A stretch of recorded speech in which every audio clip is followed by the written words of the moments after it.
राजनीति में ना तो कोई परमानेंट दोस्त होता है और ना परमानेंट दुश्मन। जब समय का चक्र घूमता है तो बड़े बड़े सूरमाओं को अपने फैसले बदलने पड़ जाते हैं। देश के राजनीतिक गलियारों से ऐसी खबर आ रही है जिसने दिल्ली से लेकर कोलकाता और मुंबई तक सियासी भूचाल ला दिया है।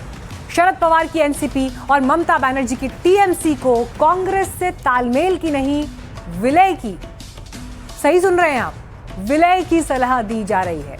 कांग्रेस के नेता अशोक गहलोत से लेकर उद्धव ठाकरे तक की पार्टी कह रही है कि जिन पार्टियों ने कांग्रेस को छोड़कर अलग कुनबा जोड़ा, उन्हें दोबारा कांग्रेस में शामिल हो जाना चाहिए।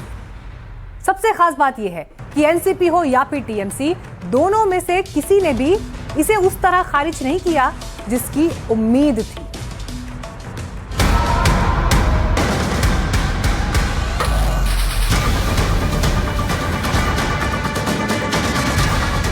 क्या भारत की राजनीति कांग्रेस और बीजेपी के दो ध्रुवों के बीच सिमटने जा रही है?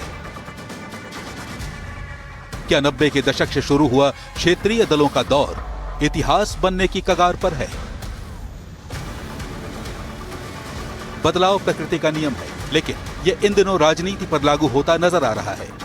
आज से 27-28 साल पहले कांग्रेस का हाथ छोड़कर अलग राह चुनने वाले दो सबसे बड़े क्षेत्रीय शत्रु, महाराष्ट्र में शरद पवार और बंगाल की ममता बनर्जी, एक बार फिर उसी 10 जनपद की चौखट की तरफ बढ़ती नजर आ रही हैं, जहां से कभी उनके रास्ते अलग हुए थे। बीजेपी बनाम अन्य में बटी देश की राजनीति में बदलाव की आहट का बीज डाला महाराष्ट्र के कांग्रेस नेता नाना पटोले ने। सीधे महाविलय की थ्योरी को जन्म दे दिया। देश बचना चाहिए और कांग्रेस के साथ बच सकता है, ये भूमिका अब सब राज्यों की जो पार्टियां उनके समझ में आ गया है। और इसलिए ममता बनर्जी हो, शरद पवार जी हो, कई जो सेकुलर वोट की राजनीति करने वाले जो पक्ष है, वो सबको लगता है कि अब देश बचाने के लिए कांग्रेस के साथ आना चाहिए, और वो प्रक्रिया शुरू हो गई है। पटोले का दावा साफ है, सिर्फ शरद पवार की एनसीपी ही नहीं, बल्कि पश्चिम बंगाल में ममता बनर्जी की टीएमसी के लिए भी कांग्रेस में वापसी का यही सबसे मुफीद समय है।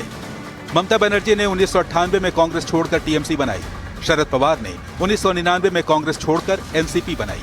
ममता ने सोनिया से नेतृत्व पर मतभेद के बाद कांग्रेस छोड़ी। शरद पवार ने सोनिया के विदेशी मूल के मुद्दे पर कांग्रेस छोड़ी थी। ममता बनर्जी की टीएमसी बंगाल में 2011 से लगातार 3 बार चुनाव जीती। शरद पवार की एनसीपी 1999 से 4 बार महाराष्ट्र सरकार का हिस्सा बनी। अब 2026 में ममता बनर्जी को भी कांग्रेस में लौटने की सलाह दी जा रही है और शरद पवार से भी कहा जा रहा है कि वो कांग्रेस में लौट आएं। और ये न्योता भी कोई और नहीं, कांग्रेस खुद दे रही है। ये भी कह रही है कि कांग्रेस से अलग हुई पार्टियों को कांग्रेस में लौटकर राहुल गांधी को नेता मान लेना चाहिए। इसी में भलाई है। वक्त आ गया, अभी लड़ाई लड़नी है डेमोक्रेसी को बचाने की। संजय राउत का मैं सपोर्ट करता हूं कि ये सब पार्टियों की जो रीजनल पार्टी बन गई कांग्रेस अलग होके, उन सबको वापस शामिल होना चाहिए और राहुल गांधी को नेता स्वीकार करना चाहिए दिल से, पहले से। पूरे मुल्क में ये मैसेज होना चाहिए, अब इंडिया गठबंधन के नेता जो हैं वो राहुल गांधी जी हैं। ये मैसेज क्लियर कर होना चाहिए, तो आप देखेंगे कि वोटिंग पैटर्न बदल जाएगा देश के अंदर।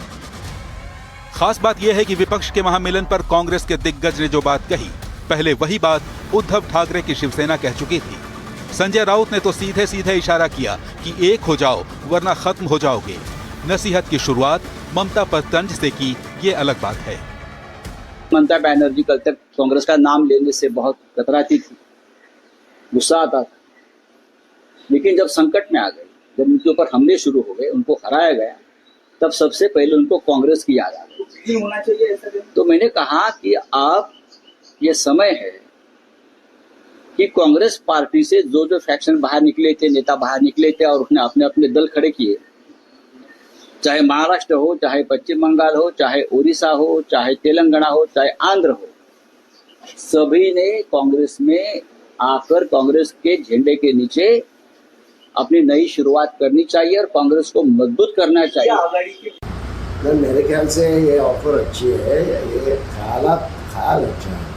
सोनिया जी के संबंध सबसे अच्छे हैं और अभी ऐसा है कि इस देश में जिस ढंग से राजनीति चलती है उसमें आपस के झगड़े और आपस के मतभेद बाजू रखती है।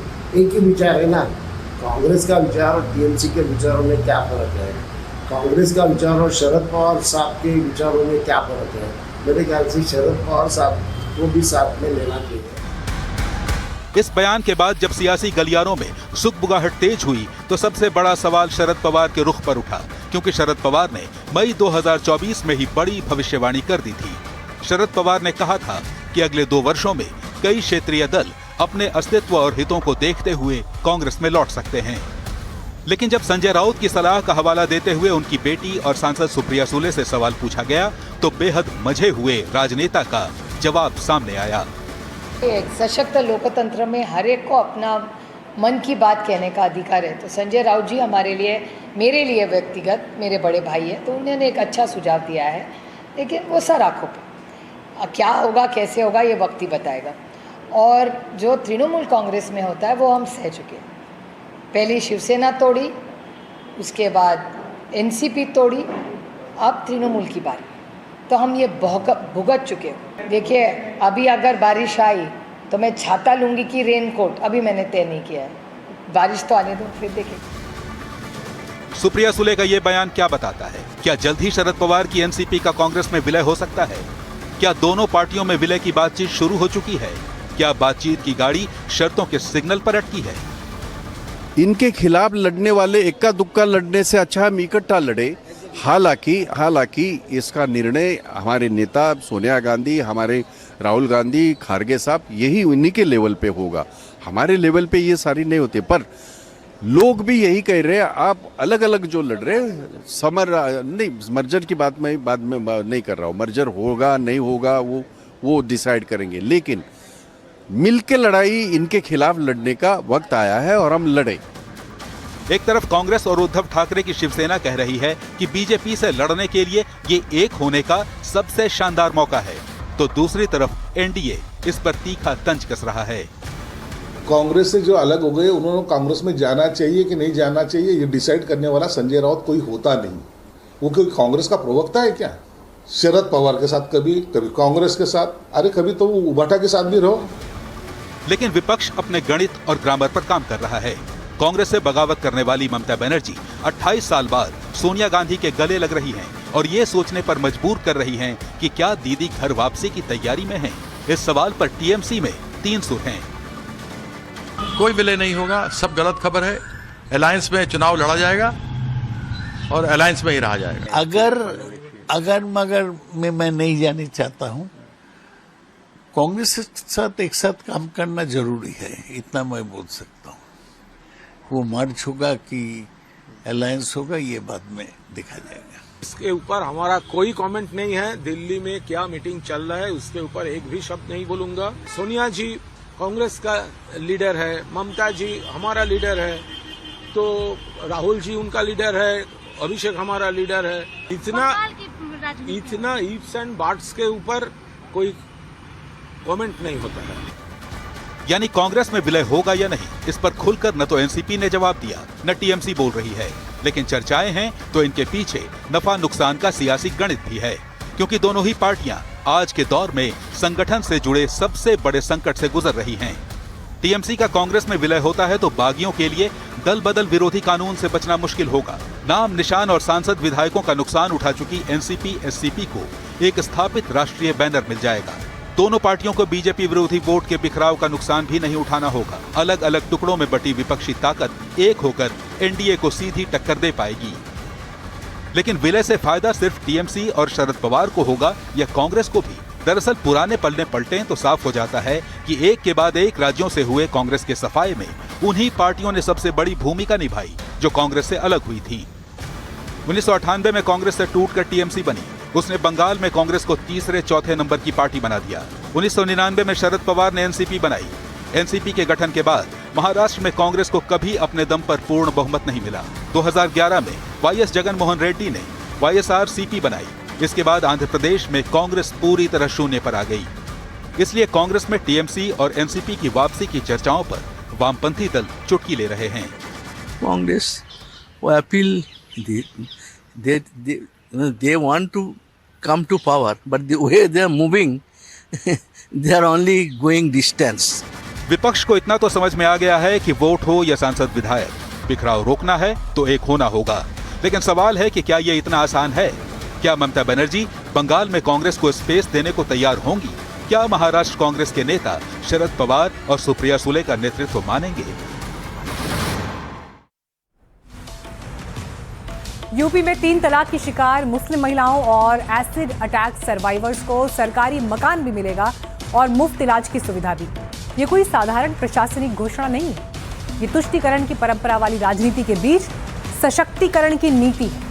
माना जा रहा है कि सीएम योगी आदित्यनाथ की ये पहल यूपी की सियासत में एक ऐसे वोटर वर्ग को जन्म देने जा रही है जो अब तक साइलेंट था।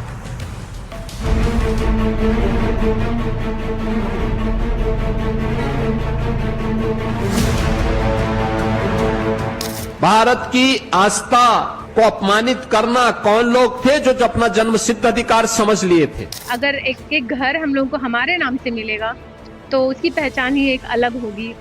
सत्ता का रास्ता आधी आबादी के समर्थन से निकलता है और 2027 से पहले उत्तर प्रदेश के मुख्यमंत्री योगी आदित्यनाथ ने चुनावी बिसात पर बड़ा दांव चल दिया है। वोट बैंक की राजनीति समाज के जिस हिस्से को बरसों से उनके हाल पर छोड़ती आई, योगी सरकार ने उनके लिए मदद का हाथ बढ़ाया। इसके दायरे में 3 तलाक की पीड़ित मुस्लिम महिलाएं भी हैं और एसिड अटैक झेल चुकी बेटियां भी, जिन्हें योगी सरकार पक्का मकान और मुफ्त इलाज की संजीवनी देने जा रही है। पीड़ित महिलाओं को पीएम आवास योजना के तहत मकान मिलेगा। कुछ महिलाओं की मदद मुख्यमंत्री आवास योजना के तहत की जाएगी। आयुष्मान भारत योजना के तहत हर साल 5 लाख के मुफ्त इलाज की सुविधा दी जाएगी। इसके अलावा मुख्यमंत्री जन आरोग्य योजना का भी लाभ दिया जाएगा। सरकार ने इसके लिए महिला कल्याण विभाग को वेरिफिकेशन ड्राइव शुरू करने का आदेश दे दिया है। ये एक भाई सोच सकता है अपनी बहनों के लिए, ये सोच एक भाई की हो सकती है कि उसकी बहनों का भविष्य जो है वो सुरक्षित हो जाए। आज हमारे प्रदेश के मुख्यमंत्री जी ने ये हम बहनों के लिए सोचा। मैं कोटि कोटि आभार व्यक्त करना चाहती हूँ उनका। और जिस तरह से मुस्लिम बहनों के साथ योगी सरकार ने दिया है, जैसे 3 तलाक से उनको निजात मिली, हलाला जैसी कुप्रथा से उनको निजात मिली, तो आज मुसलमान कुल मिला के भाजपा के साथ है और वो जानता है कि उसका भविष्य भाजपा के साथ ही सेफ है। भारतीय जनता पार्टी की हमारी जो सरकार है ये हमेशा महिलाओं के हित की